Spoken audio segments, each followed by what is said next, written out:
Hello everyone, I am Baban Gain and today we'll be solving some problems, simple problems for C programming. So we'll wait for maybe 5 minutes to let others also join in the meeting.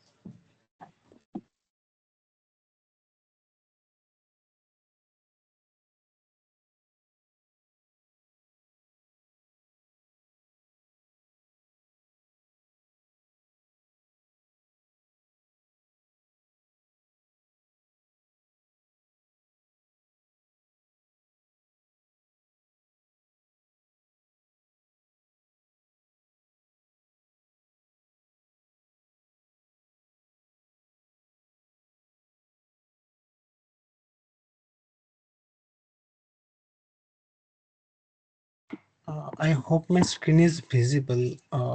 Can anyone please confirm in the chat?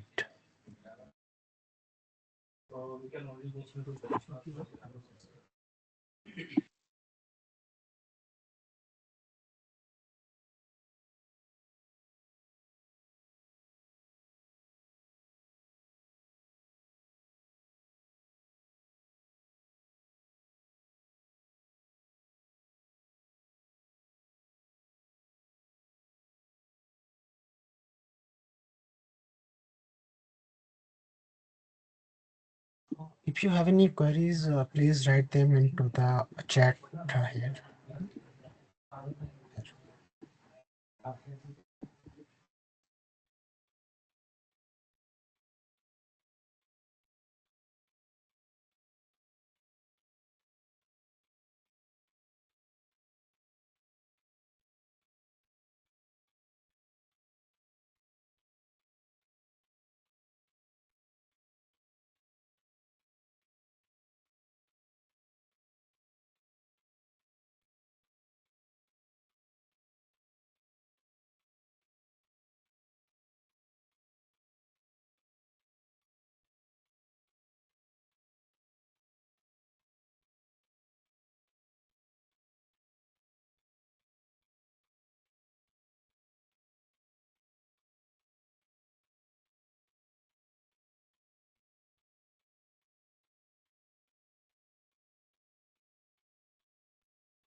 So, hello everyone, welcome to the course. And today I'll be discussing some sample problems. And basically, there will be some MCQs, some numerical questions, and I'll show you the questions on the screen. And uh, I want you guys to write the answers in the chat box here, and then I'll verify the answers. Okay.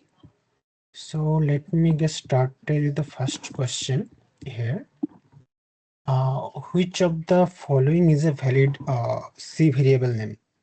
Option A is two variable, option B is variable underscore two, option C is variable hyphen two, and option D is variable dot two. So please choose whichever option you think is a valid name for a variable and see. And also if you think there are multiple valid options, that also you can like write by comma. Okay. Please write the answers in the chat box.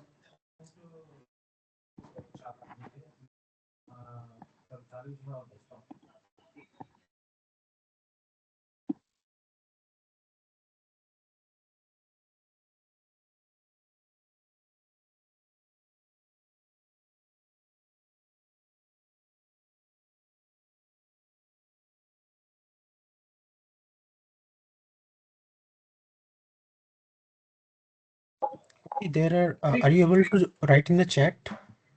Sir, there is no chat box showing. Chat box Yes, not showing, sir. yes, sir. Let me check once. Chat box Sir, not it's showing. blocked, not available. Okay, let me check once. Not chat box. Chat box. Okay. Google മീറ്റിനാണ് ഇഷ്ടമായി. Google മീറ്റിലല്ലേ ഇനി വേണ്ടത്. ഇവരെന്താ ഇവരെന്താ ഇരിക്കുന്നു?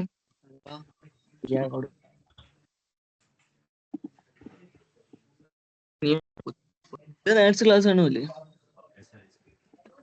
Sorry, can you repeat what you are saying? Sir, chat box off है. Okay, let me just verify once.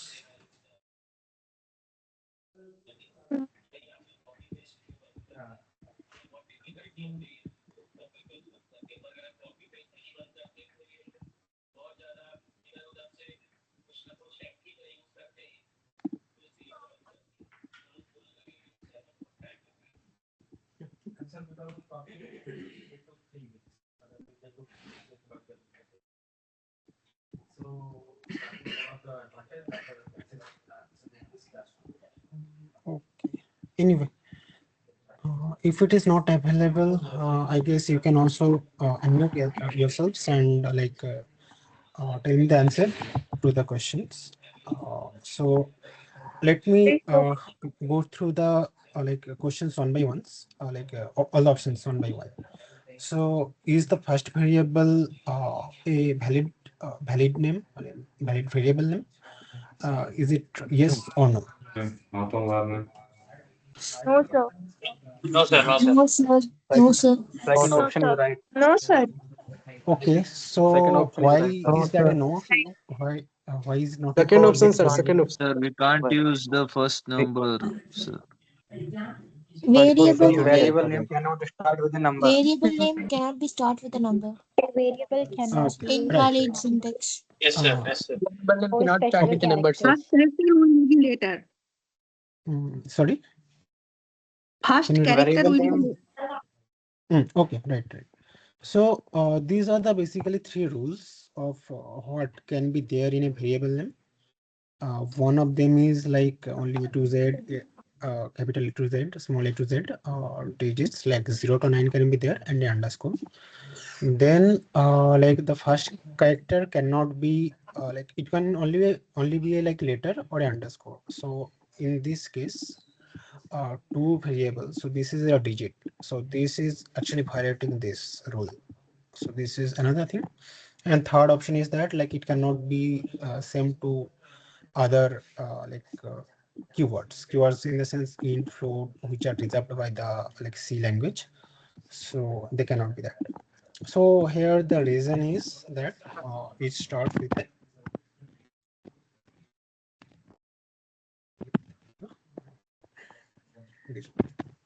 So this is the reason for I hope sir reason. B option is right. Sorry. Can you repeat?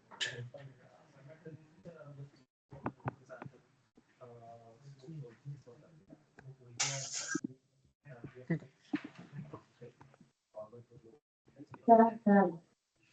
So B option is right. Sir. okay. Right. So let Option me number go B is like satisfying all the condition. sorry. That's why the correct should be the B. Right. So yeah, let me go step by step Yes, sir. B option through is correct. all the examples. Yes, sir. B Okay. option is correct. Right. So first, this is the reason that it starts with a digit, so it cannot be a valid variable name. Then let me go to the second one. Second one is actually correct answer. Yes, it doesn't start with digit. Yes, It sir. contains A to Z and underscore only, and it is not equal to any other reserved Yes, sir. variable. Yes, sir. So yes, B is correct answer.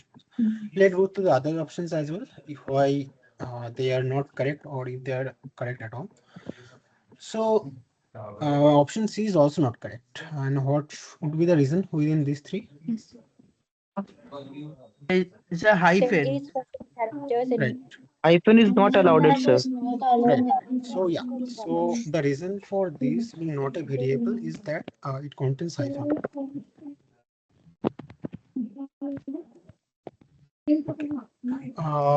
Then let me go to the fourth option.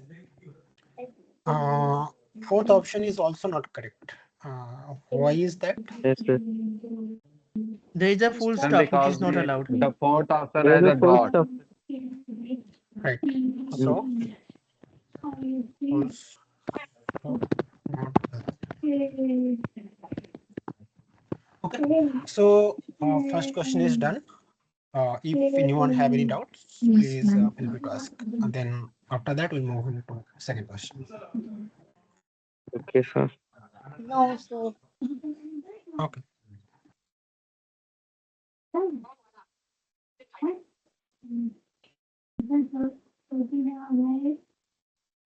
Hello, everyone. Sir, extra Yes, yes, go ahead. Yeah. I'm not listening. Your sound clearly. Yeah. Actually, there was some other meeting link for Google Meet, which we have changed to Microsoft link. So I was asking them to join here. Okay.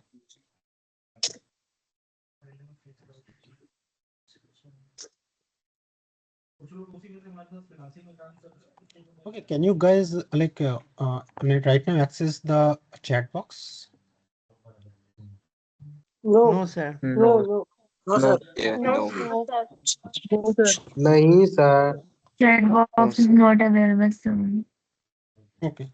Okay. Okay, let me go to the second problem now.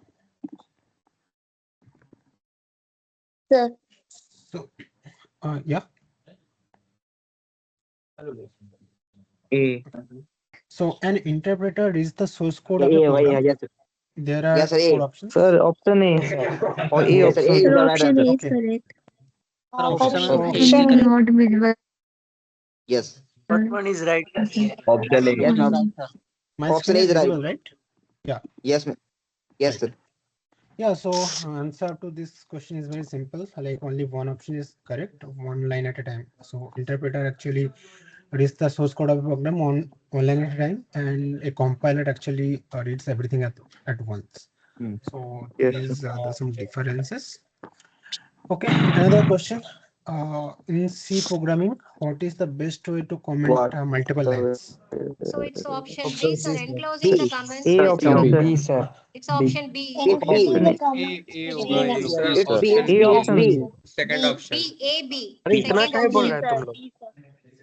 A B sir. Option 2, No, sir. A, Only B. B. Sir, Sir, option option C. C, Yoga. sir. Only Enclosing B. the comments between.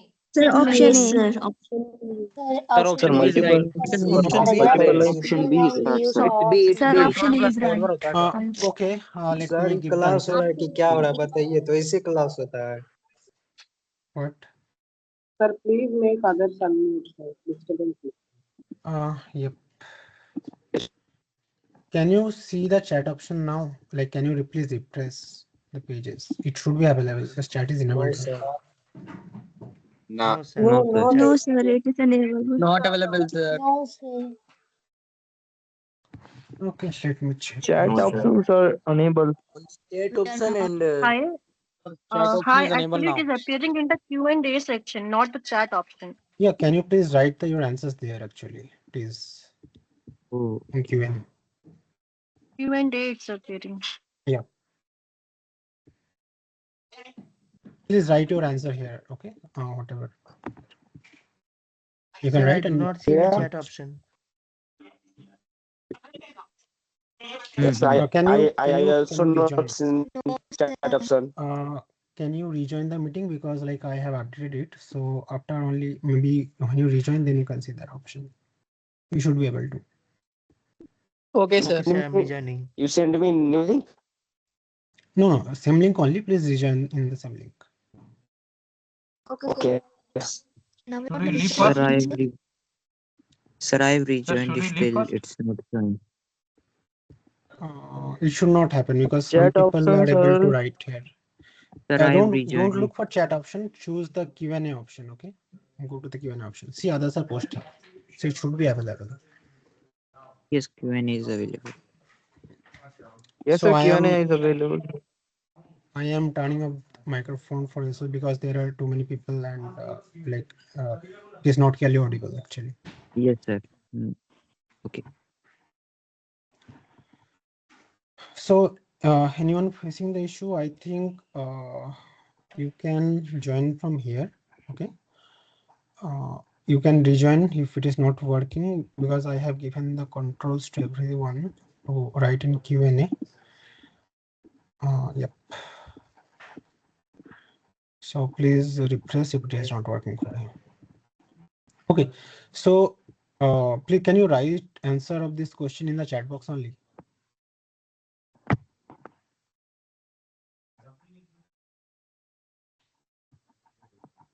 Like I heard many A and B's, B options. So what is it? I think both option A and B are correct. Okay, let me check that once. And one thing to note here is that what is the best way? So there can be multiple ways, but like maybe one of them might be the best way or good way. So you also have to consider that best way is the important thing.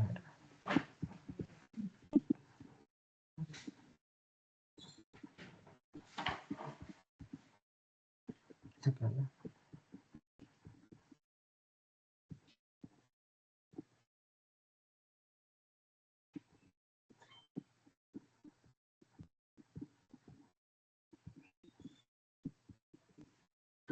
Oh no. So actually, let me go through all the options. So using slash slash at the beginning of each line, we can do that actually. Like it is possible to comment all the lines with that. But the thing is that then it is like kind of a messy. Like you have to comment each of the line separately. Obviously, like in some IDs like VS Code, you can do that together.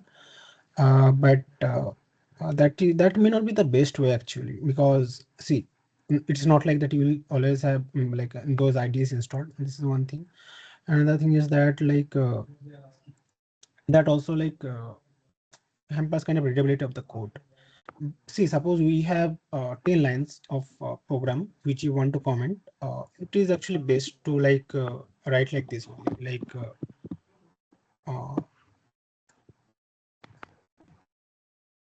yes.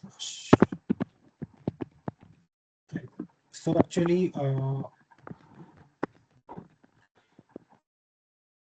okay, so before that, let me come to this C and D, where they are not valid option at all.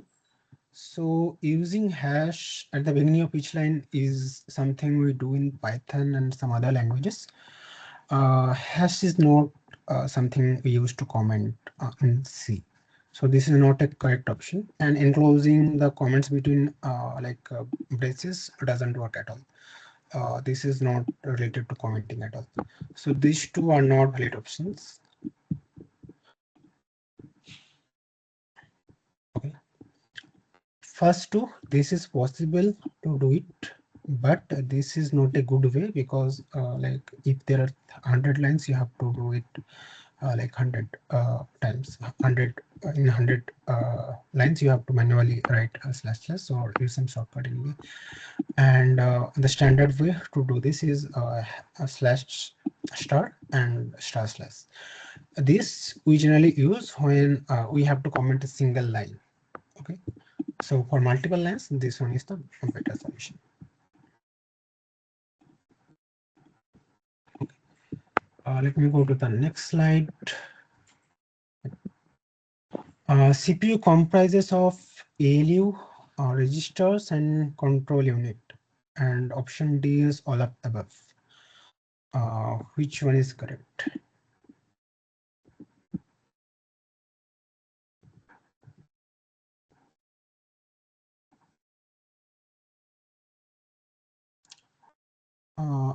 Actually, I do not have access to the previous problem solving session. I think there have been only one session before that.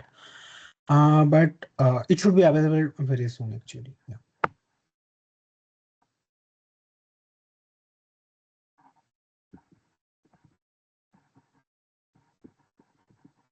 Okay, so what is the answer for this question?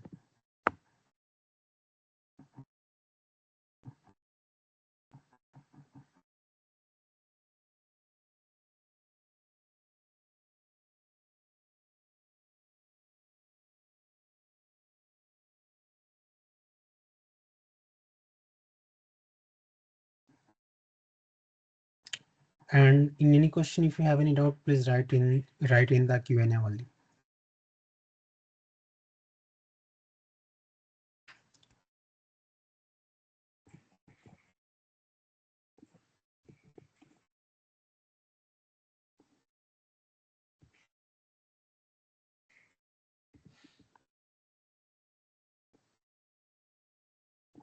Okay, option D, option D, option D.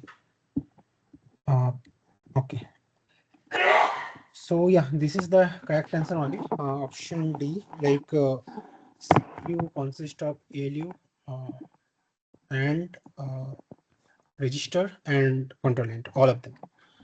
So let me move on to the next question. I'll come like after the MCQs, I'll come to the like numerical questions as well and some flow charts.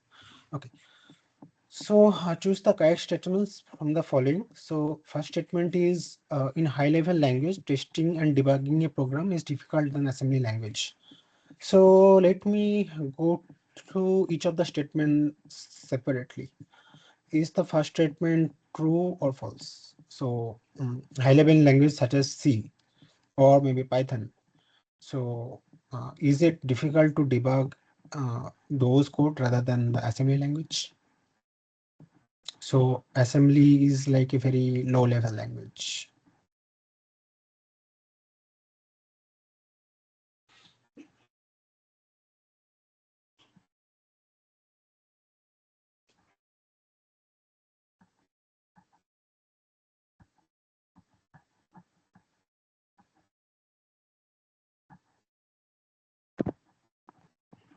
Check the answers.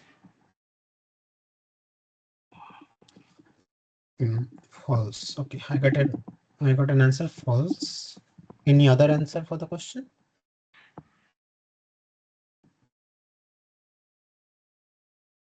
So yeah, the answer is actually false. It is not really sorry.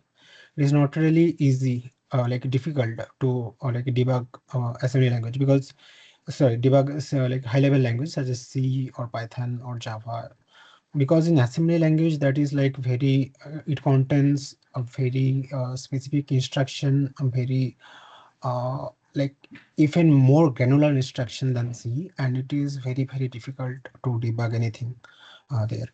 So first option is actually false. Then what about the second option?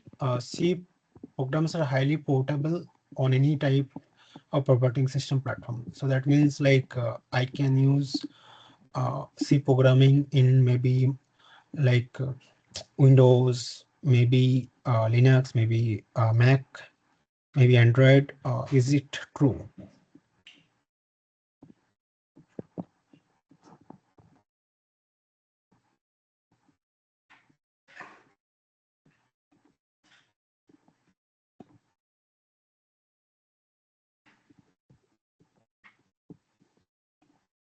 Please write all the answers in the chat on.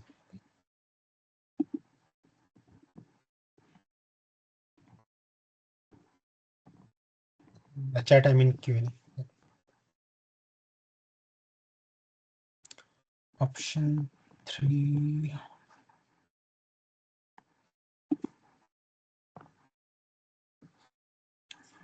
Okay, one thing is that there can be multiple correct answers there. Okay, it is not like only MCQ. It is like more of a multiple select question. You can select multiple answers. So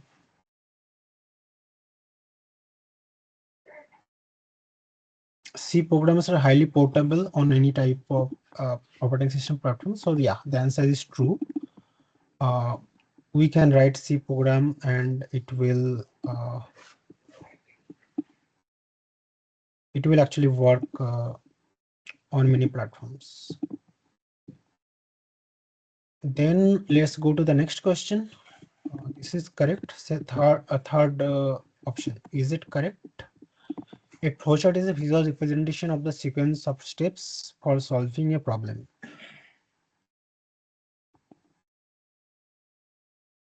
So yeah, this has been covered in the class, and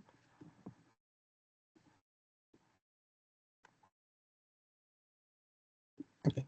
So after the session is over, I'll upload the session to YouTube, and the link will be shared. So actually, if you go here in the NPTEL problem solving session here, recording, go here, and there will be a link here. Click here to view the problem solving session lectures, and there we'll share the link. So actually, yeah, the previous session, this has already been uploaded right now, and also this one will also be uploaded. Okay, you can view it from there. So the steps are, you have to go through that course link, click on the problem solving session recording. There will be a link, click the link, and in the link you can see the YouTube link.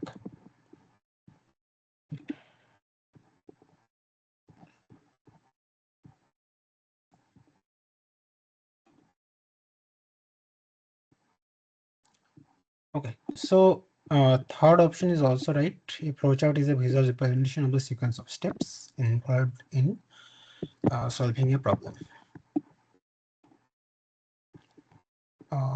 Fourth option, the role of a compiler is to translate source program statements into decimal codes.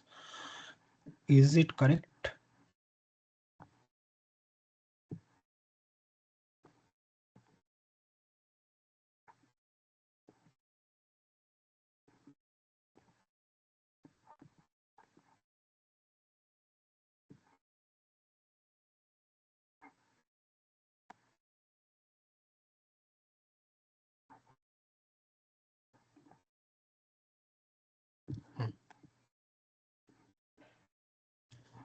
Okay, thank you for the answer. We got one answer which is false. Any more answers on this?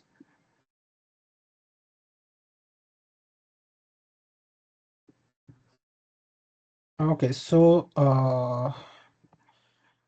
this is a question answering session, problem solving session. So theory will not be taught here. Theory will be covered in the visual lectures only, but we'll also cover some numerical questions and also some flowcharts.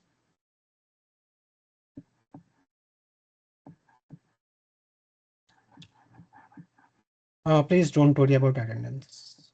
It is okay.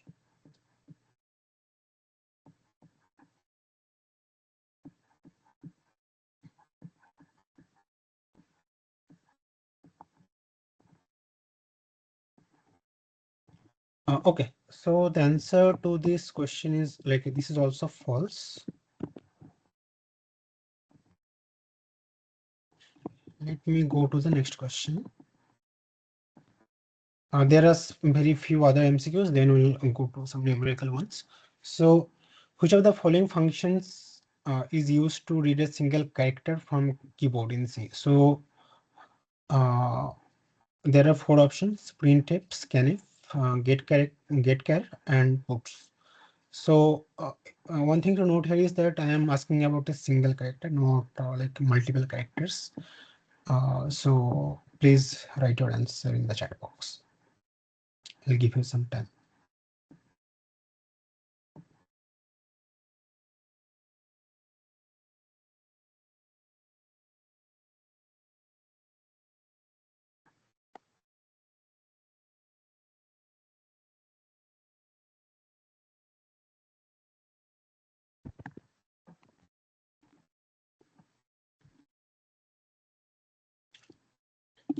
Get care. So yeah, this is the correct answer. So get characters, what it does is that it reads only a single character from the keyboard, and that's it. It stores to a variable if that has been defined. So, okay. Next question, what is the purpose of the hash include directive in a C program? Option A, to include a library file. Option B, to define a library file. Option C, to define a constant. And option D, to start the main function. So it is quite obvious, I guess, from the question, but please still try to answer.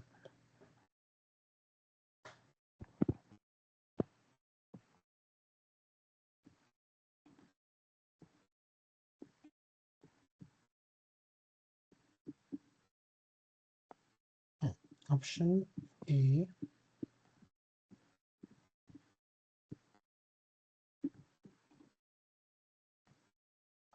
Option A, some people wrote B. So B is not the correct answer. Definition is different. Hash include is used to import or like include a library. So let's say if you're using C, first thing you write is has include stdio.h. So basically you are importing standard input output functions like printf uh, from the C like C, libraries in the C. So stdio is a library. So similarly you can use other libraries as well, like in this way. Which of the following statements are true regarding variable declaration in C? So similar question you have also, it was there in the first question. So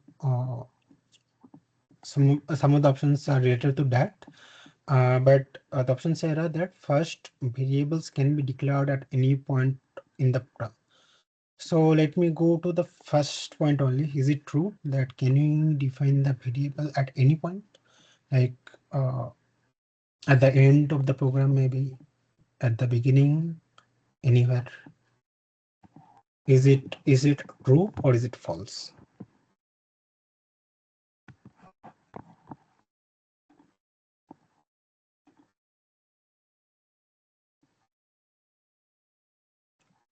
Okay, so getChar is a like function in C which reads a single character from the keyboard.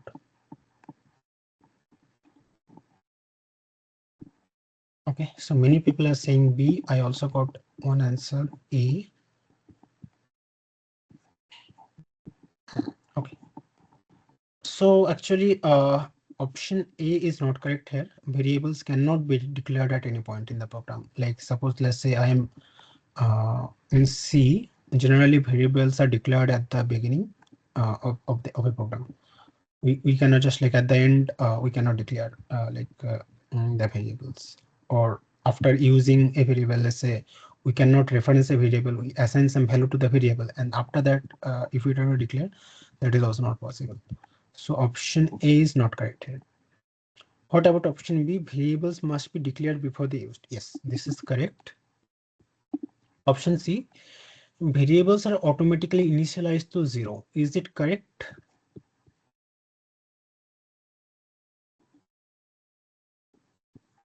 No. Yep. So if you define a variable int, let's say int A or int B, whatever, they are not automatically assigned 0. Like int A equal to 0, only then it will be assigned. So if you declare int A, it will be like assigned to some random value. Like basically when you define int A, that allocates a memory inside like a memory inside your system for that variable. So whatever value that memory consists, and that actually gets allocated to like the head. So it is not like suppose let's say there is some memory location 10,000 at your like RAM. That if you declare int A, that int A will get that location will get allocated to your variable A. And if you don't explicitly define like equal to 0 or equal to anything actually, then the any value that is staying in the location 10,000 will stay for a variable only. So it is not like that it will get initialized to 0. And option D, variable names can start with a digit. It is also false. That this is very similar to the first question. It cannot start with a digit. It is not allowed in C. Okay. So let me go to the next question. What will be the output of the flowchart given below? So at first we have start, and then we are reading two numbers, A equal to 3, B equal to 2. We are adding the two numbers. Then there are some arithmetic operations, and then we are printing the number. So when you are printing the number, what would be like what is the output here? So I'll give you some time to calculate this. Then I'll discuss the solution.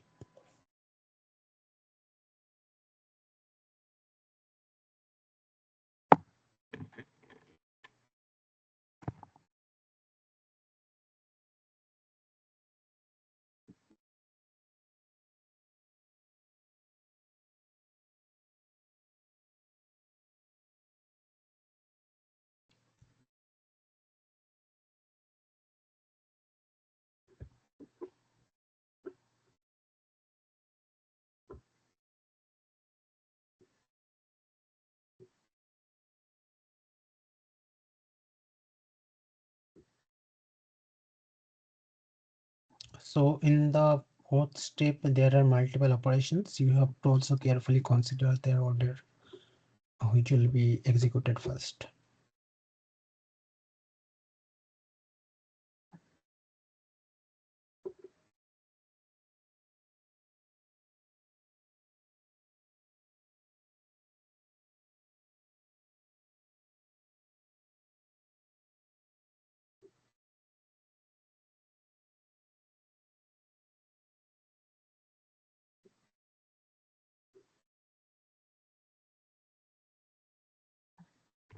Give us some more time.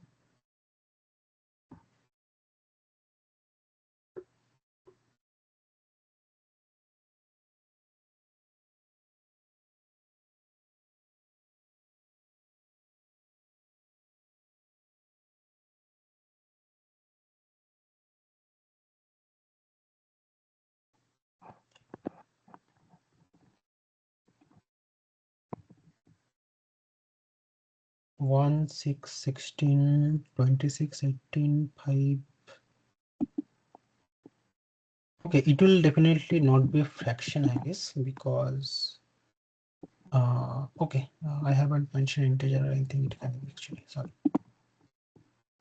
4, 16, 16, 16, 7, 16, 18. Any more answers? I'm showing the questions again.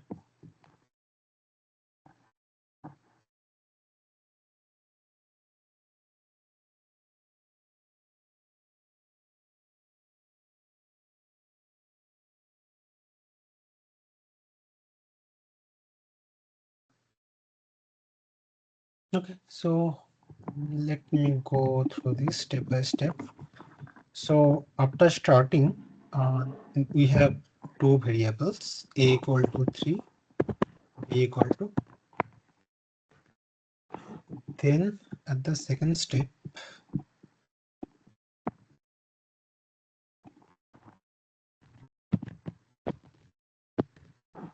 what do? We do b equal to a plus b. So b equal to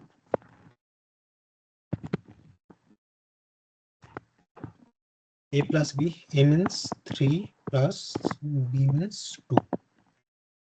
So 3 plus 2 equal to 5. So after the end of second step, our values are a equal to 3 and b equal to 5. Right. Then let me come to the third step.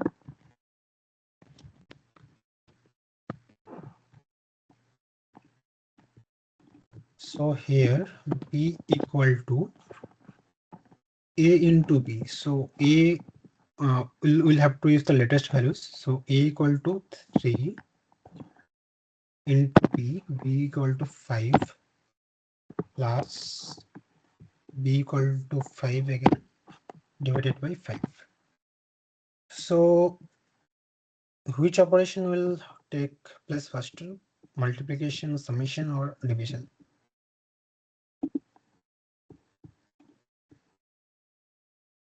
Yep, multiplication.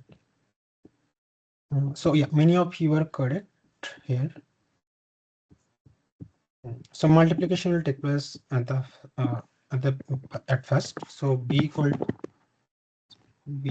to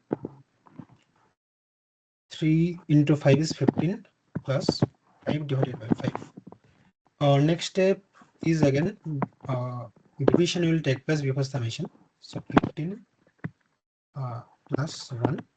So b equal to 16. So after this step, 16 will be assigned to the value b, variable b, and then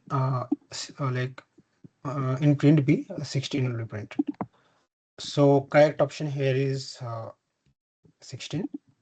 So if you have any doubts in this step, please feel free to ask here.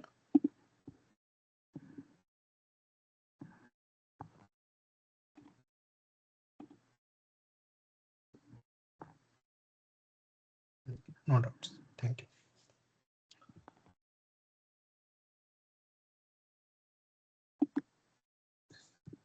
Let me go to the next question then. That is also another flowchart. So yes, 16 is the correct answer. Okay, so we have again two variables, and we have some operations, addition, subtraction, and then finally we have to print the value of a and b. So what will be the value equal to what and b equal to what at the end here? That you have to answer. So again, I'll give you some time to calculate this.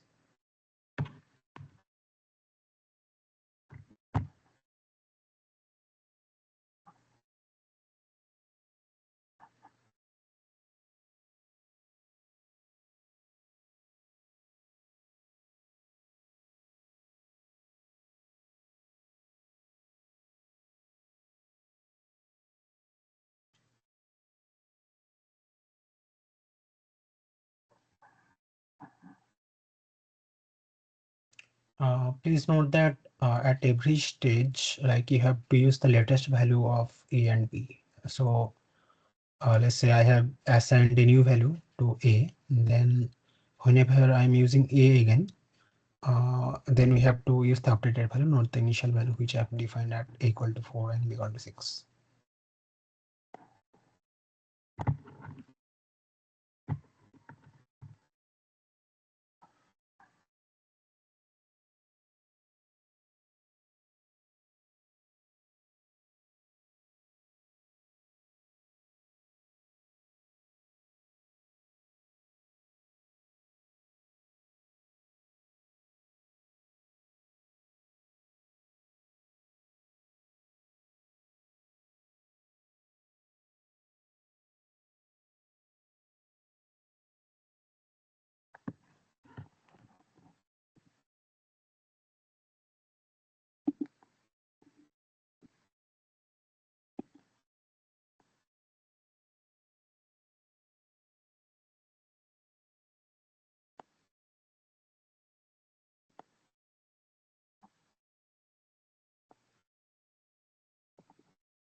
I'll come to that answer after this question.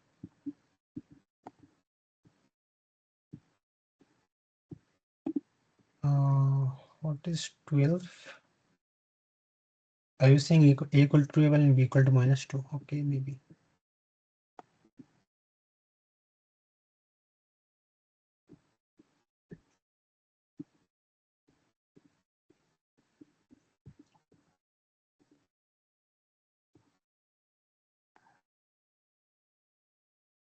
Yeah, many of you are right actually in the chat, I can see.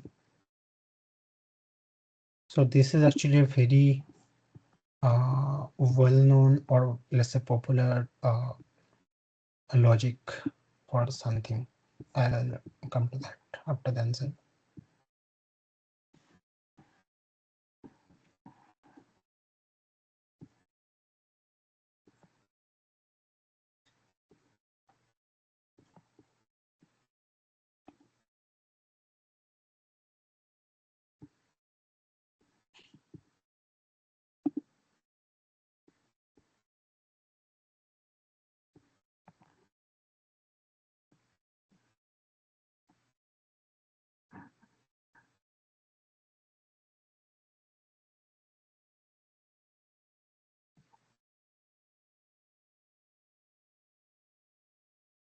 Okay, so let me go through step by step.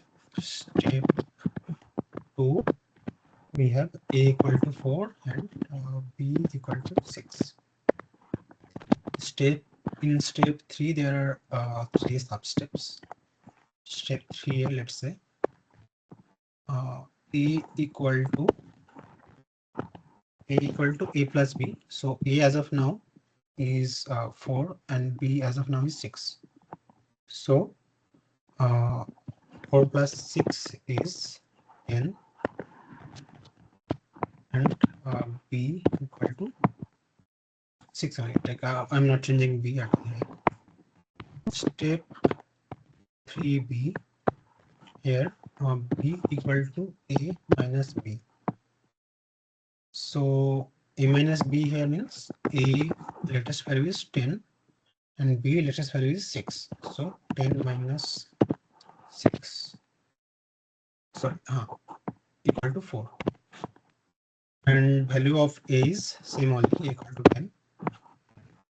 Step 3c,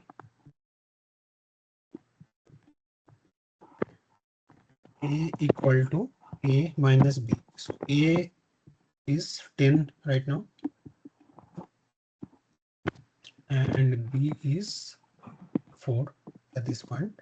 So it is 6 and b is obviously 4. So after the end of all 3 operations, we can see that initially a equal to is 4, now b equal to is 4, and initially b equal to is 6, now it is like a equal to is 6.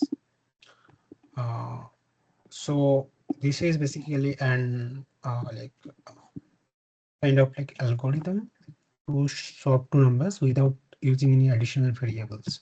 So let's see, like if you wanted to swap like interchange to like variables, one way to do that is using a temporary variable and then like assign one value to that and then interchange. But this can be another way. So you don't have to use any temporary variable, but still like interchange the two numbers. So answer is a equal to 6. And if you have any doubts on this, please feel free to ask here.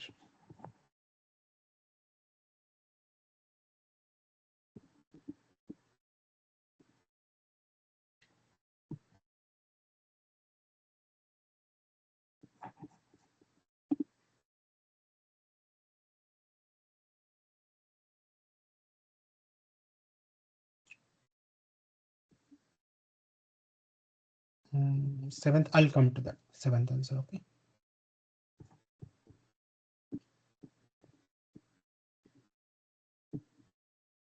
Okay, I'll explain again.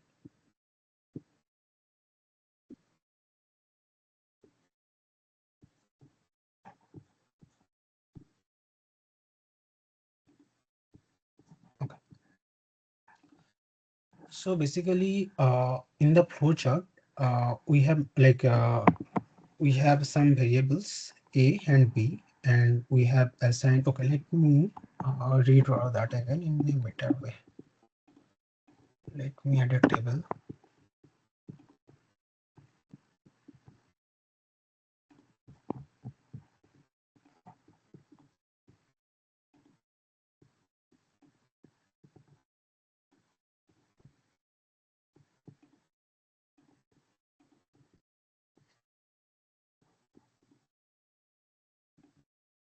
Okay, so let me write the step here, and value of A and value of, and what exactly are the steps? This one is step 1, step 2, step 3, step 4, step 5, and within that this is like, let's say, step 3A, 3B, 3C. So at the beginning we don't have any values, so step 1, E and B are not defined, so it doesn't matter. At step 2, value of A is 4 and value of B is 6, right? So this is like standard, it has been defined here. Then next step, let's come to 3A. What we are saying for 3A, it is that value of A equal, to A plus B. So what is value of A is 4 and B is 6, right? So that means it is 4 plus 6 equal to 10. So after this step, in case of A, 10 will be assigned, right?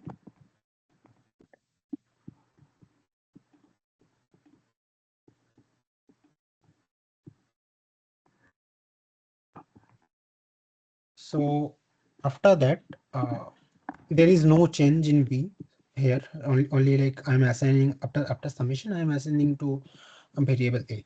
So 10 I have written here, and B is unchanged at this point, right? So after step 3, B is similarly. Then let's come to step 3B. So in this case, what happened?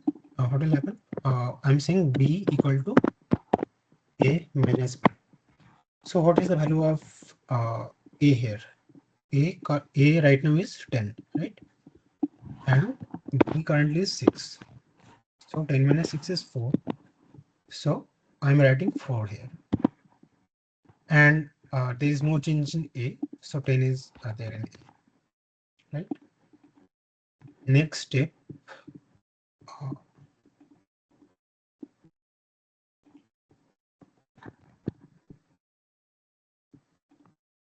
next step is 3C.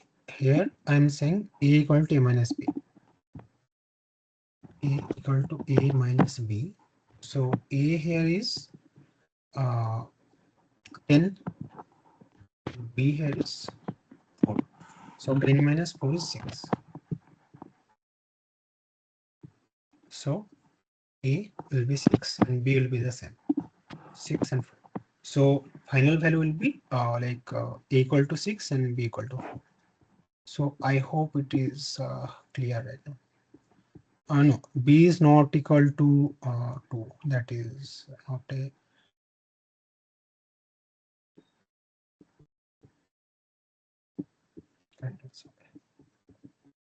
Okay, let me quickly go to the question 7. Question 7 is this one. Okay, this is like what is the purpose of using hash include directive in C program? Basically, we use that to include a library in C. So this is like a standard of standard, like for, let's say, for using any function, let's say for printf or scanf. It is not like we have to define everything by ourselves, like how exactly it will communicate with the console to write the C, like write the each of the characters, whatever we write in the printf. All these things are defined in a library named stdio.h, and we can import that. We can like include the library, and then we can use all the functions from that library. So it is like that only. So let me go to the question 10 is done. Yeah. So question 11. Which of the following controls the way computer system works, and git means by which user can interact with the computer? So basically, there are 4 options: motherboard, operating system, application software, and RAM. So the question is that, like, which one of the following is controlling like how the users are interacting with the system?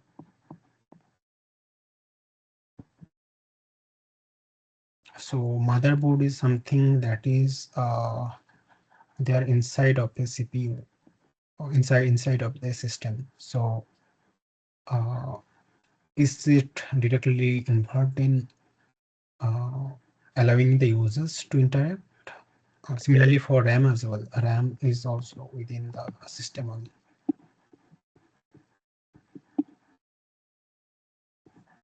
Okay, I got some option B. Okay. Yep. So yeah, the correct option is operating system. So what happens is that we we interact with the whenever we are interacting with the computer, we are doing it via the OS operating system, and it controls like all the like systems. Let's say hard disk, RAM, everything. So OS is the correct answer. Operating system. The relation between a bit and byte in digital logic is 1 byte is equal to 10 bits, 16 bits, 8 bits, or 2 bits.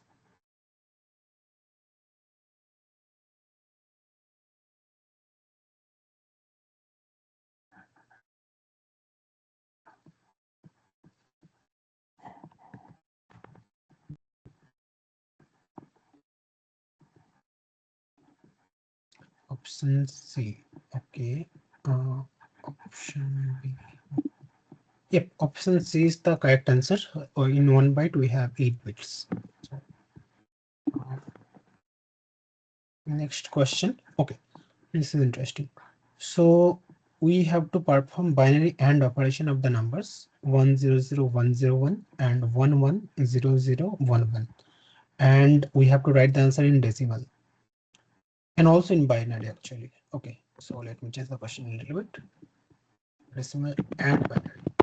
So please write both the answers separated by comma. So if you perform AND operation, what will be the answer? So it is like bitwise AND operation.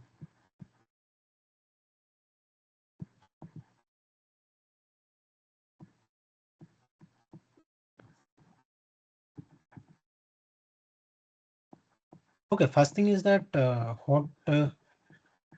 what is the actual value of this number? Can anyone mention in the chat? Like what is the decimal value of these two variables, like these two numbers?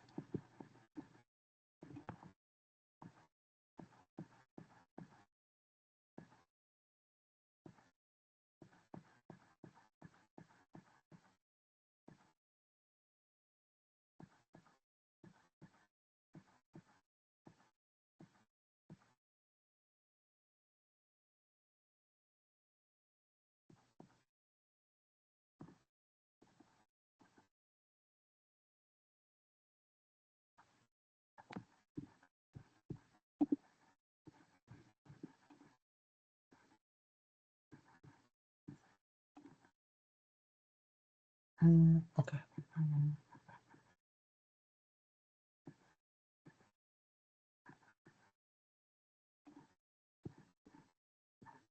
Answer is 30. Okay. So 37 and 51, right? So the decimal value of this is 37 and decimal value of this is 51, and binary value I'll calculate the AND operation actually. So let me write like this 10001 and 11001. So bitwise AND operation is like this. 1 1. So if for AND, if both of them are 1, then only it will be 1, otherwise it will be 0. So 1 1 is 1, then 0 1 AND operation, so it is 0. 0 0 is 0, 0 1 is 0, 1 0 is 0, and 1 1 is 1. Okay. So this is the binary value. Then how to convert it to decimal value? I'll show you maybe something else here.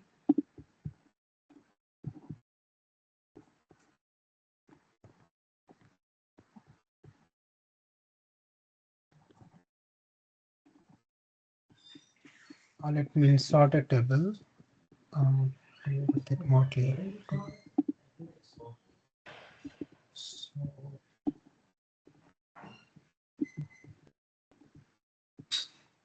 So actually,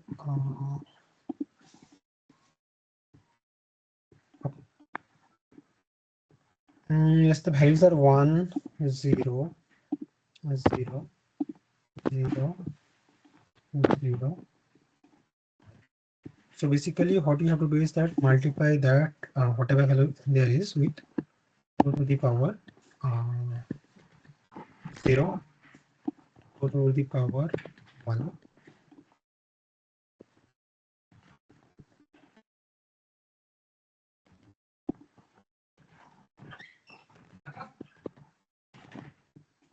To the power 5. Okay, so basically what you have to do is that I think many of you already know this. So 1 into 2 to the power 1 into 2 to the power 5 is 32 plus 0 into anything is 0, and at the end 1 into the power 0 is 1. So the final answer is 32 plus 1 is 33. So this is how we calculate from binary to decimal. Similarly, if you write the similar thing for this, you'll get a 37, and here it will get 51. Any doubts on this?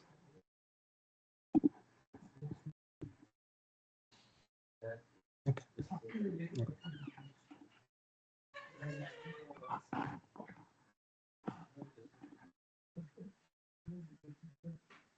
37 is one of them, but 53 or 49 is no. Okay, let me just verify the second one set one.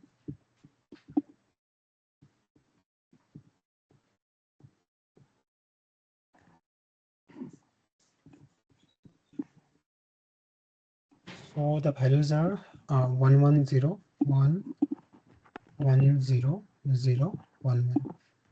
So in this case, 2 to the power 5 is 32, to the power 4 is 16. So 32 plus 16 is 48. 48 plus 2 is 50, and 50 plus 1 is 51. So it is 51, not 53.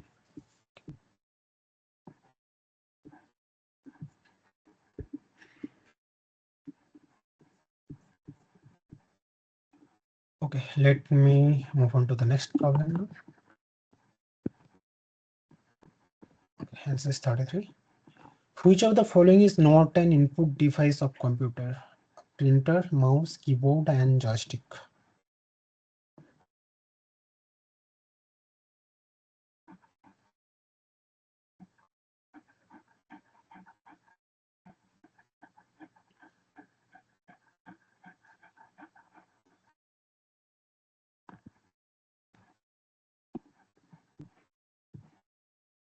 Any answers?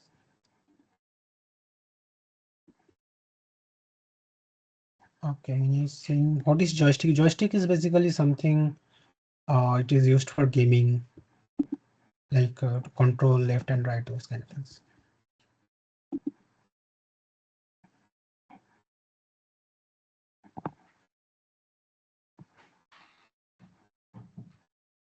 Okay, so many are saying option A, printer. Which one should I explain it again? Joystick. Joystick is actually basically, some people when they're gaming, there is some device in their hand which they use to like rotate left or right. Those are called joysticks. So basically in this question, which of them are not an input device? So let's say for mouse, what does mouse do? We touch the mouse, you move the mouse, and like it sends the signal to the computer that this is the user is doing. Like it is like input, like it is giving input to the machine that the user is moving the mouse by this much amount. He or she has clicked the left button, like maybe right button. So this is kind of like it is giving some information about your action to the computer. So this is the input device. Similarly for keyboard, it is like whenever you press the keyboard, then it is like it is giving some signal to the system that maybe a word has a character has been pressed, b character has been pressed, like that.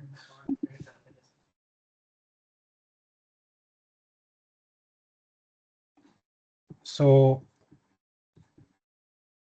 it is like that. Similarly for joystick as well, like suppose you are moving the gaming joystick left or right, it will give some signal that yes, this has been moved by this much amount in this direction. So again, this is also giving some input to the system only. But for printer, it is not giving any signal to the computer. Instead, computer is saying, please print this document, and it is doing the work. It is following the instruction which has been given by the computer, not that it is saying to the computer that user is asking me to print this. Computer is saying that user is user wants to print that, so please print that, and printer is actually following the instruction. So this is this is actually an output device, not an input device. Same is the case for, let's say, speaker or like headphone. So in those cases, like computer will provide some signal, and then the headphone or speaker will convert that to the audio signals.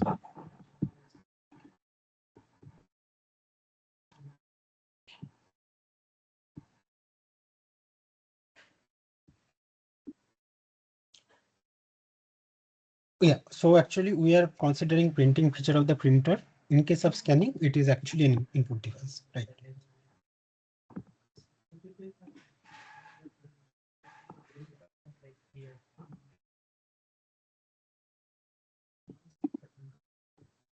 Okay, next question. Draw a flowchart of a program to find area of a rectangle. So basically, I will give you an example how to draw a flowchart, and then I have another question, and I want you to also try that to draw a flowchart, and you can share the link in the chat. I can check. Okay, so for that, there is a simple website called app.diagrams.net. Here we can make any flowchart here. So basically, let's say the question is that flowchart to find area of a rectangle. So in flowchart, what is the first step? It is like we start with a circle with start. Let me go to the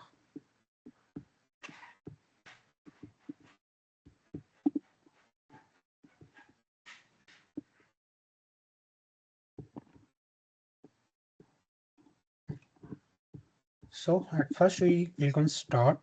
Then what will be the next step? We have to read the two things. One is length and another is breadth of a rectangle. So for input, we have this, right? And to connect, we can just click on this. It will connect automatically. So here we have read,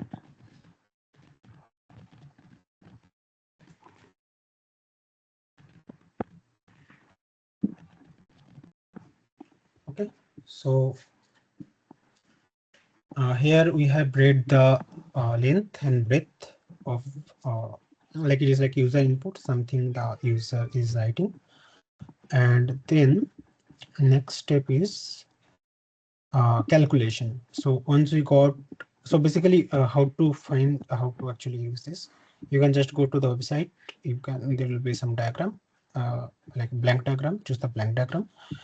Anything you want to use. Let's say for I want to use this, I'm just clicking here. It is staying there. I'm like clicking and then moving the mouse to like move it around. Okay, a left click, and to add, I'm just clicking this and then clicking it here. It is connecting. Also, there is another way you can use this and like do it like this. here and here. That also works. You can also use any other program of your choice, and this is like not from a examination standpoint. This is for like so that you can actually make diagrams, flowcharts of the any program that you want to use or run. So basically, after reading length and breadth, what you have to calculate? We have to calculate the area of a rectangle. So area, what is the formula of area for a rectangle?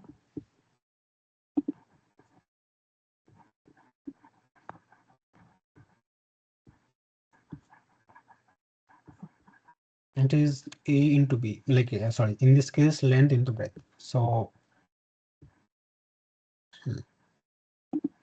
so here area equal to 20 into so what we will do is that we will take the variables length and breadth, whatever the user has provided. We will calculate the area. Then after that, we have to print the value. So for printing, we have to take this one.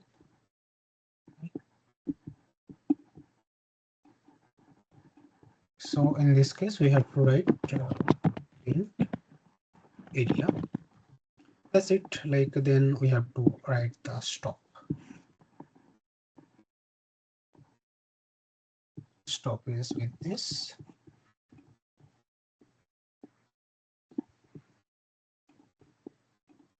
Okay. So this is a very simplistic. Another thing is that I also wanted to show you use of if statement. So let's say we want to also check that the lengths and breadths are not zero. Okay, sorry, not negative. So let's say some user wrote length is -2 and breadth is like plus, like whatever it is, like let's say length is +2. So in that case also like the answers will be wrong. So the thing is constant here is that length and breadth cannot be negative, right? And print area also cannot be negative. So how exactly to check that? We can also add that. Basically, I wanted to show you how to use if statement here because that will be useful in your next question, which you should try. I'll come to that. So after reading length and breadth, let's review this. Let's make another some checking actually. So for if function, we can use this. Okay.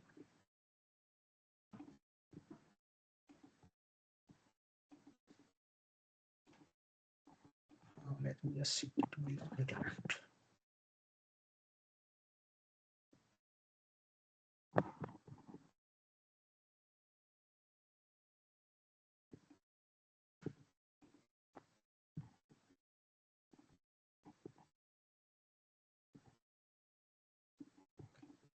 So if is denoted by this symbol, conditional statements. So basically, there are like two options.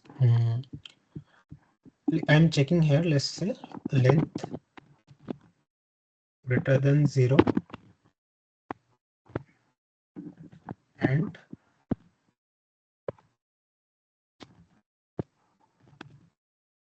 so I'm checking if they are greater than 0 or not. If they are greater than, then it is fine. If they are not, then we have to stop. We have to say that this is not possible to find the area and they are like invalid inputs. So what can we do is that okay, so if it is true, then we can go ahead and calculate the length. So basically how I am making the diagrams, you can also use anything actually, anything of you want for this instead of using this website. I'm clicking here to change the orientation here. So this will happen only when it is true. Length and width both are true. Then I'll go to like area calculation. If it is false, then we have to say that it is not possible to calculate the area, or we have to say it is like invalid input. So in this case, I'll go directly to here that it is like invalid input. That invalid input. So that will be executed when it is false. Let me take this from here.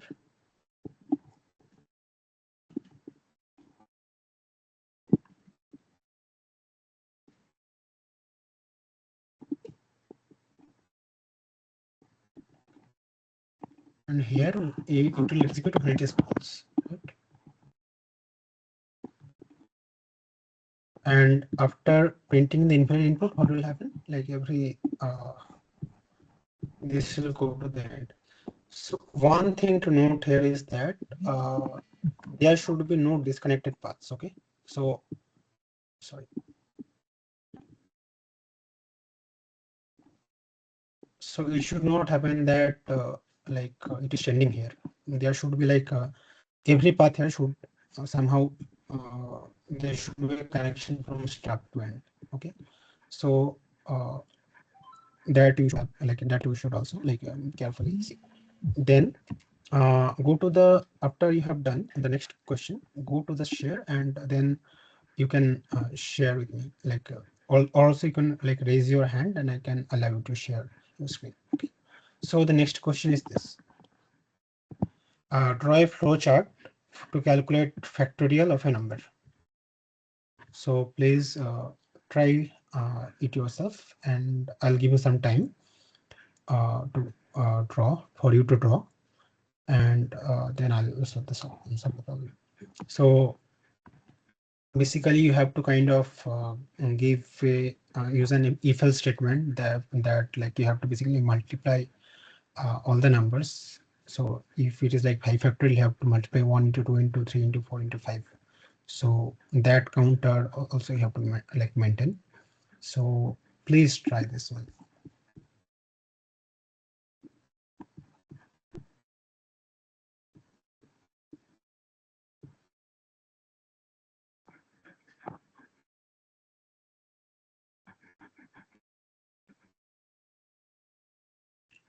Okay, there are I think 2-3 more questions.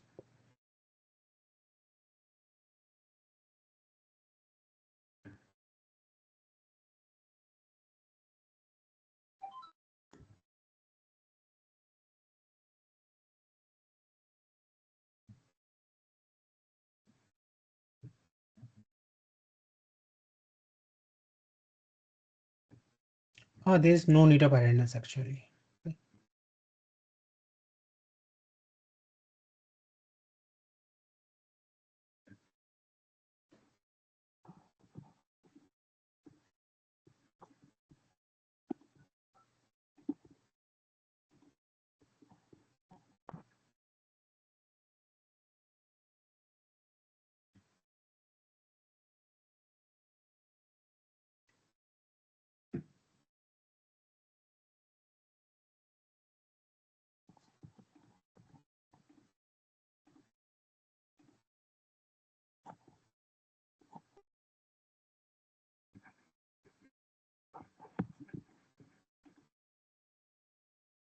Okay, 13th question I'll come at the end again.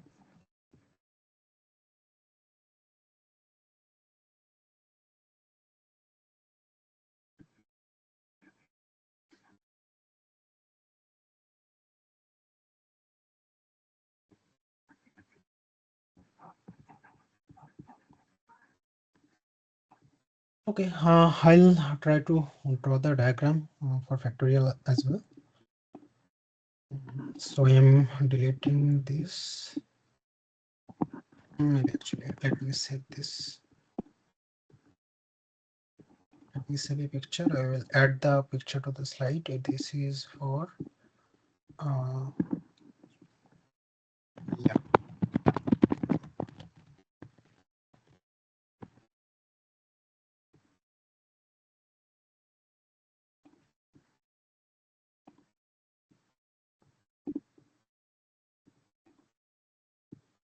Okay, I'll add this in the slide and then I'll give. Okay, let me make a copy. Okay, now I want factorial of a number.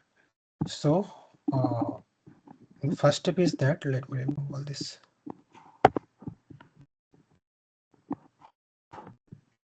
Read the number, read.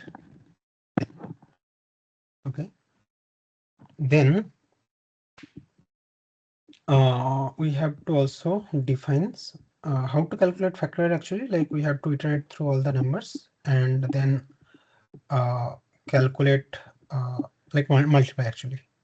Like factorial is like factorial 5 is 1 to 1 into 2 into 3 into 4 into 5 like that.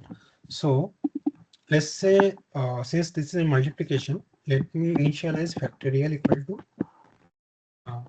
this factorial is equal to fact.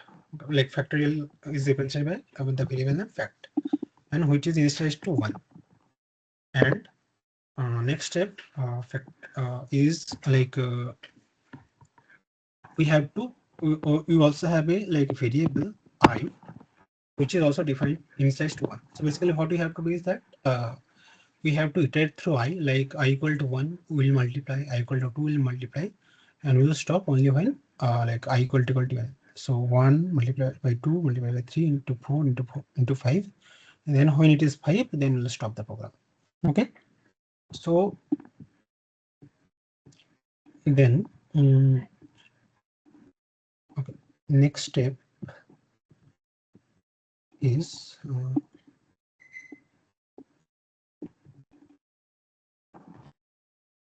fact equal to fact factorial equal to factorial into I. So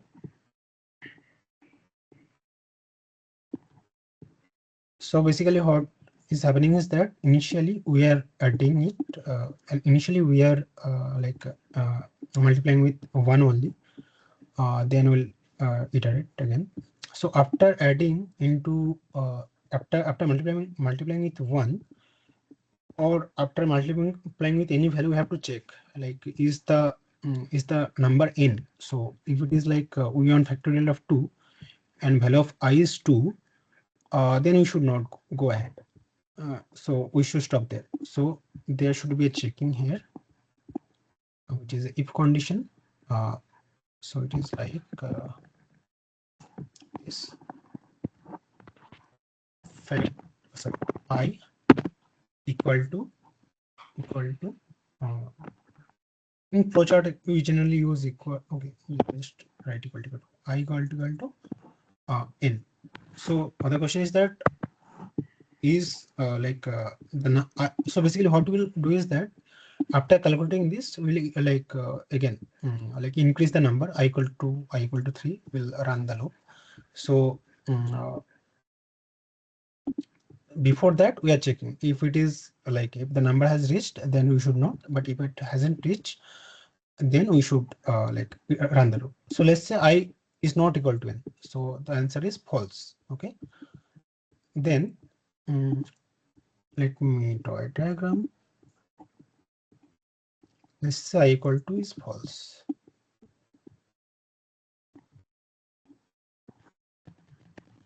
Then we have to perform another operation that I am increasing value of I equal to I plus 1, I equal to I plus 1. Then we have to go here, we have to again multiply this value. So here.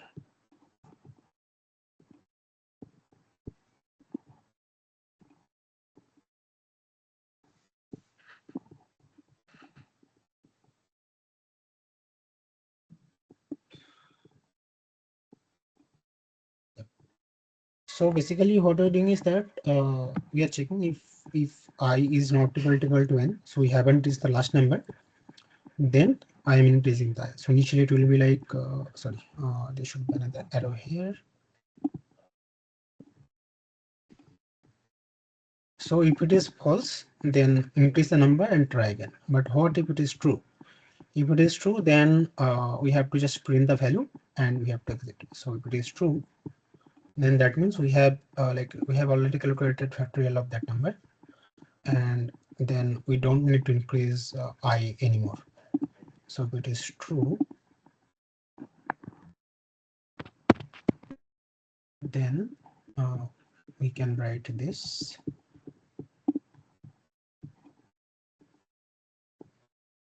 Okay, so if it is true, then we can just print the value. So if it is true, we can just print the value that print the factorial effect. So let's say for okay, I'll come to the output, how it is actually working, and after that we have the end. Sorry.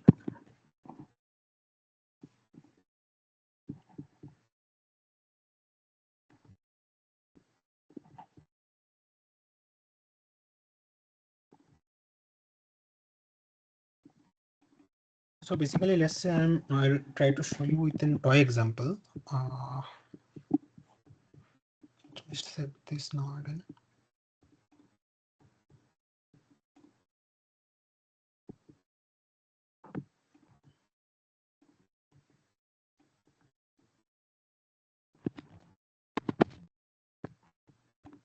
So basically, let's say I want to calculate the value of 5 factorial. So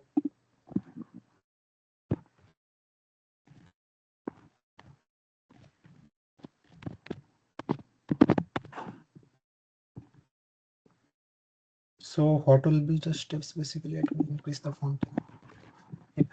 So what will be the steps?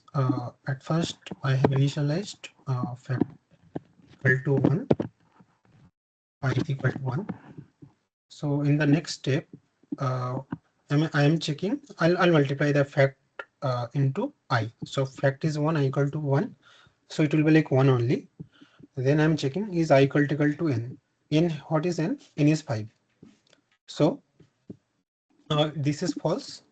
So in that case, since it is false, it will go to the next step where I is 2, right? Then fact will become what? Fact will become 1 multiplied by 2, which is 2, and n is equal to 5 as usual. In next step is I equal to n. Again, the answer is false. So I will be again increased to 3. So I equal to 3. Factorial will be 2 into 3, which is 6.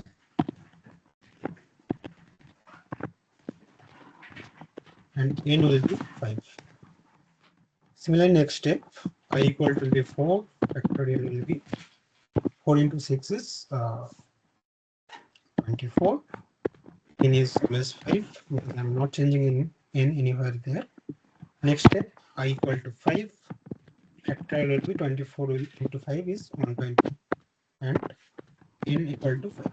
So after this step, here you see I equal to 5, I equal to 5 and n equal to 5. So this will be true. So it will print that factorial is 120 and then place. So this is the solutions onto the question. I have a very few more questions, so I'll go through them quickly. So what is the binary addition of these values? 1 0 1 1 1 and 1 1 0 0 0 1. So please write the binary answer here, not decimal.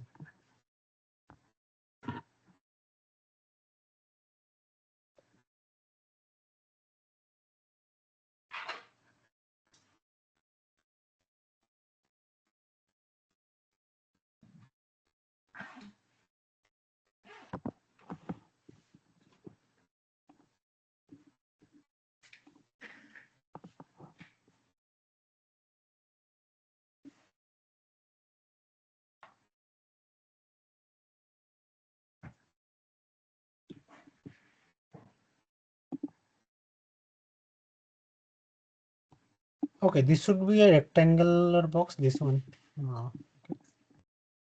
Consider like this.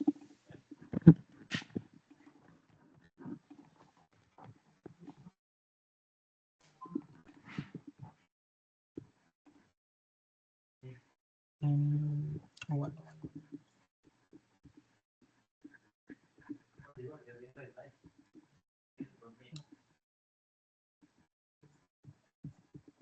Okay, let me solve this.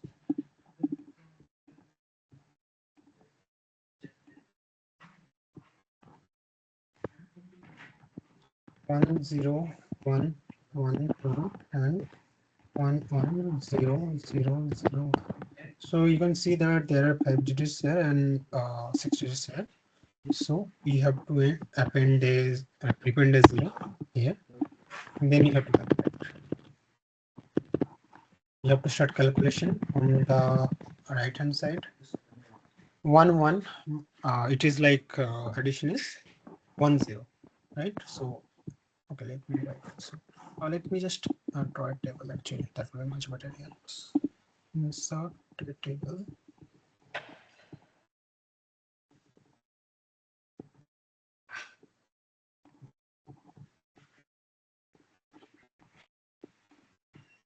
Take this. This is like A. This is like B. This is like carry.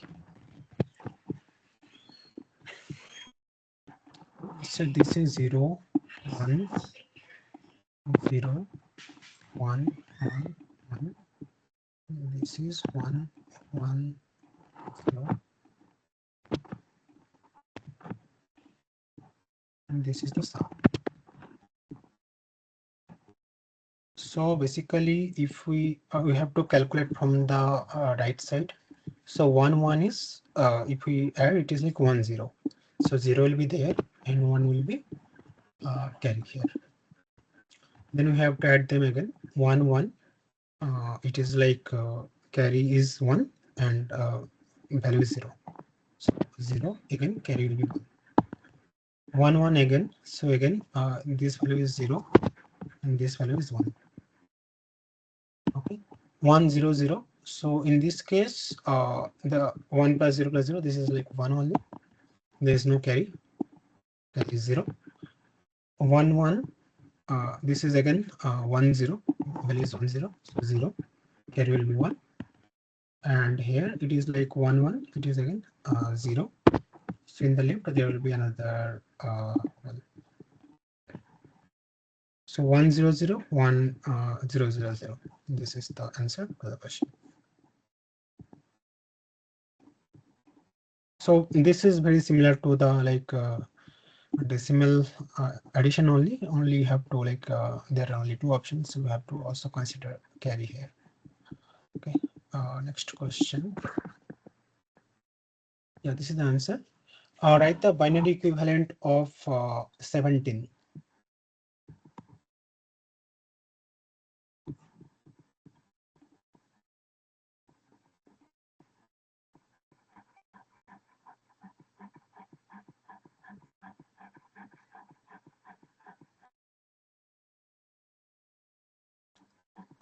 Yeah, if you have done the factorial in a different way, that is totally fine. Like there are multiple ways. There is also another way for recursion. So everything can be correct. Question 13 will come very soon after I've covered these questions. So binary equivalent of 17 is again you have to divide the 17 like this. So let me again draw a table. Let's say 2 to the power 0 here.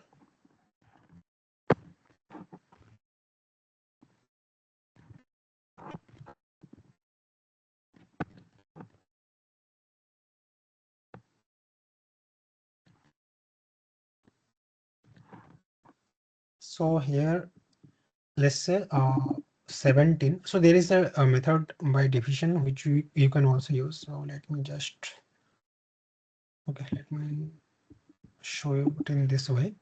So 17, it is like what is the maximum value which you can assign nearest to the 17. Like I want a value which is lower than 17, but that is like it should not be 1 or 2. It is like maximum value which is closest to the 17. which is like lower but closest to the 17. So that value is 16 here. So 16, I can assign 1 here, right? So it will be like 2 to the power 4 is 16. So first value is 1. After that, we have 1 left. So if we assign 2 to the power 3, it is like 8, which is greater than 1, we cannot assign. So it is 0. 2 to the power 2, again, it is greater than 1, we cannot assign. 2 to the power 1 is 2, again, it is greater than 1, we cannot assign. Finally, 2 to the power 0 is 1, we can assign on this here. So 1, 0, 0, 1, 0, 1. You can also find this with a division method. Similarly, for binary equivalent of 47,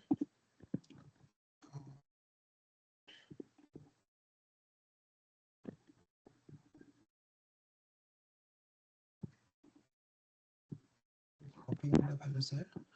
Here we have 2 to the power 5.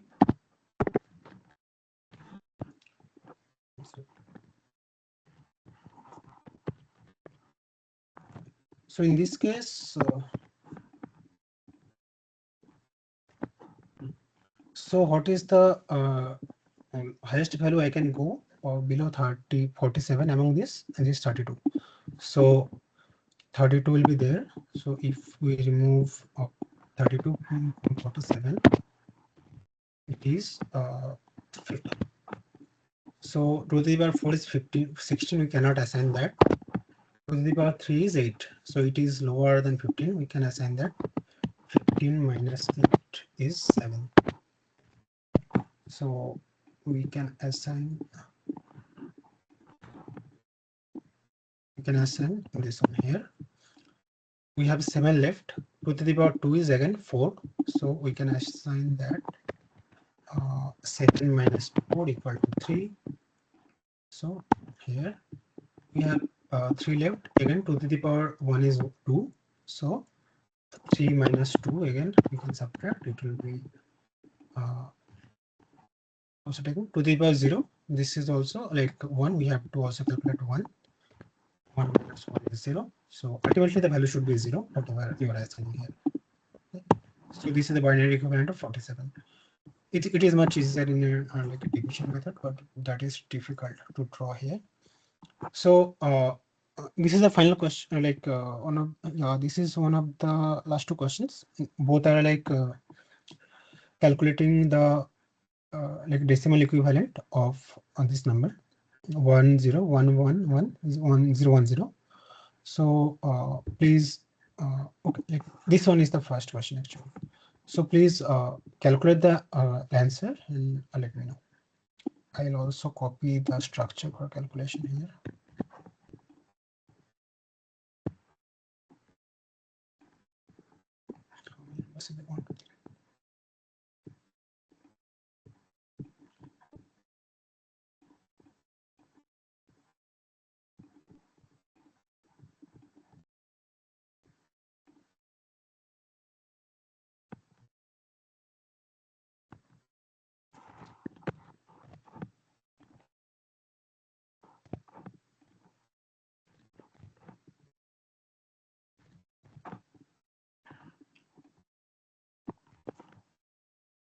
So values are 1, 1, 1, 2, 0.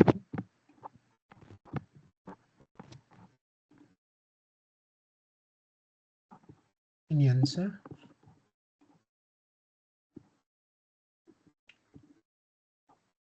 Question number 17. I'll come to question 13 and 17 soon.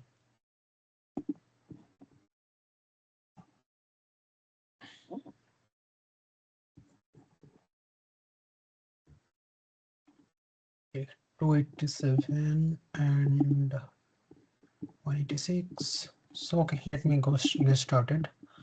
The answer to this is we have to only add the ones which we have like some one value. We can ignore the ones with 0. So first thing we have to add is 2 to the power 8 plus we have to add 2 to the power 4, the power 3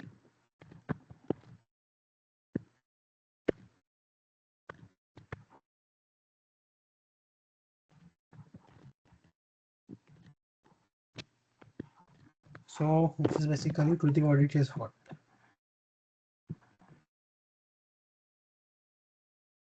This is 256. 2 to the power 4 is 16. 2 to the power 3 is 8.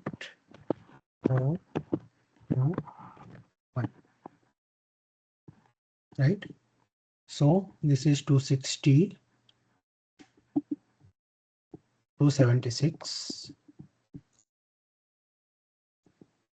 284, 286, 287.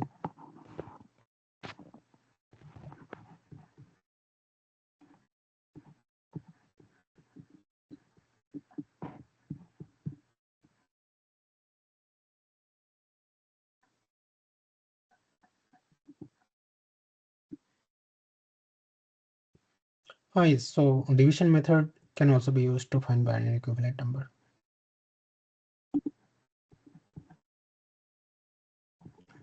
So this is the answer here. Similarly, for the next question, let me show you. Then I'll come to the question, those questions.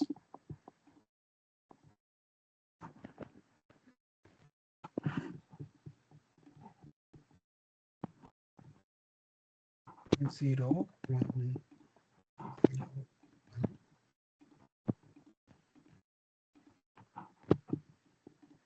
Again, 2 to the power 8 is 56 plus 2 to the power 6 is 64 plus 2 to the power 5 is 32. 2 to the power 3 is 16 plus 8 plus. So this is like 260 plus 60, so 320. Okay, plus 40 here. 32 plus 8 is 40. So 320 plus 40 is 360 plus 18. So sorry, 260, then 260, 320 here. 320 plus we have 40, so 360, and 18, so 378. So this is the correct answer here. Okay, let me go to the question 13 here. Okay, so in case of AND operation, what happens is that we have to find the there are some digits. We can only write 1 after AND operation if both of the digits are if both of the digits are like 1. Otherwise, the answer will be 0. So let me just remove this one. This is not answer. So basically, these are the numbers 110, 101, and 110, 011. So we have to go through each of the bits. So here the options are 1 and 1. So if both of them are 1, then the answer will also be 1. But for 0 and 1, it is 0. 0, 0, it is again 0. 1, 0, it is again 0. 0, 1 again 0. And 1, 1, finally 1. So only in those cases where both of them, this and this are 1, we can write 1, otherwise it is 0. Then from this binary value, we can just calculate the decimal value like 2 to the power in this formula. Okay. So this is question 13. Question 17. Binary addition of these two values. So okay, so assume that this is the A and this is the B. So what I'm doing is that just like in like a standard decimal arithmetic, like let's say you are just adding some numbers. What are the components? There are like you are adding two digits from the right hand side, and if there is no carry, you are just writing the number. If there is some carry, then you are adding that to the next number, which is on the left side. So maybe I will just show you an example maybe. Okay. So this is like let's say 37 plus 48. What do we do? 4 plus 8 is 15. So we'll write 5 and 1 is carry. So 4 plus 3 is 7, and with 7 we add the 1 which we got earlier. So it is like 55, right? Similarly, in this case, when we add a number, then when we add binary numbers, there can be two parts. One is like the current value, another one is carry. So let's say 1 1, if we add them, the value is 0. So basically in binary, if it is like 0 1 or 1 0, the value is 1. If it is 0 0, then value is 0. It is like 1 1, it is value is like 1 0. So 1 0 is here carry. So 1 1, if we add, we get 1 0. So we write the 0 here. 1, we move to the next part, 1 here. Then again 1 0 is 1. Again we are adding the carry. So 1 plus 1 is 1 0. Again 0 I am writing here. 1 is shifted to the carry. Again 1 1 is 1 0. So again I am writing 0. 1 is added to the carry. Now there is no 1 here. So just 1 plus 0 is 1 only. So it is staying here. 1 plus 1 is again 1 0. So I'm writing 0 here. 1 is shifted to here, which is carry. Again 1 0. Sorry, again here 1 plus 0 plus 1. So it is like the summation is 1 0. So 0 item I'm writing here, and 1 I'm shifting to the next value. So these are the things you need to remember. This is quite intuitive actually. Still, let me write it. It is 0 plus 0 is 0. 0 plus 1 is 1. 1 plus 2 is also 1. 1 plus 1 is 1 0. Okay. So 1 here is the carry, which will get added to the next digit. Okay. I hope this is more clear now.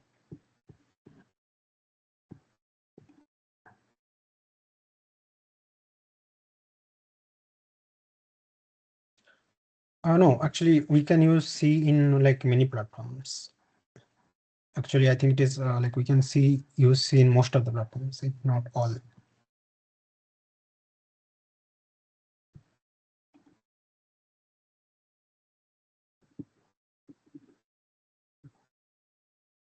Question 21. Okay, let me check once. Question 21 is saying 186.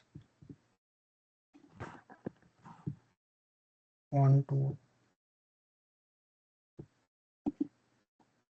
Okay, sorry. Yep.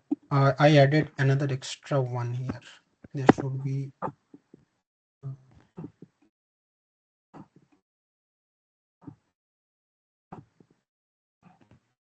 Okay, so then it changes the equation a little bit. 2 to the power 7 is 128. To the power 6, we don't need to worry about. To the power 5 is 32. 2 to the power 4 is 16. 8. Okay, and 2. So it is like 128 plus. Okay. So this is 130. 130 plus 40. So 170 and plus 61. Right. So thank you for the correction. Actually, I had missed. I had added another extra one here. The correct answer is 186.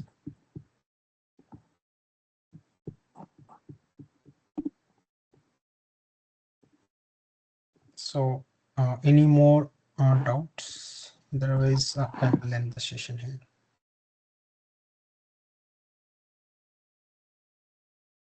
Okay, so thank you very much for joining, and yeah, I'll upload the session here. Like you can after some time you can go to the course website and you can go problem solving sessions here.